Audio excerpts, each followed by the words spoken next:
স্যান্ডেলে যে স্ট্যাটাস দিয়েছে সেই স্ট্যাটাসটি উনি নিজে জেনে বুঝে দিয়েছেন এবং তার সেই স্ট্যাটাসের সাথে আল জাজিরাতে তিনি যে সাক্ষাৎকার দিয়েছেন সেই সাক্ষাৎকারের হুবহু মিল আছে।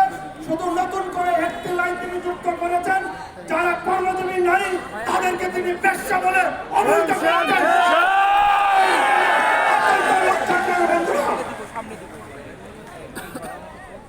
বাংলাদেশ জাতীয় নতুন একটা সিলেবাস, একটা কলার তৈরি হয়েছে।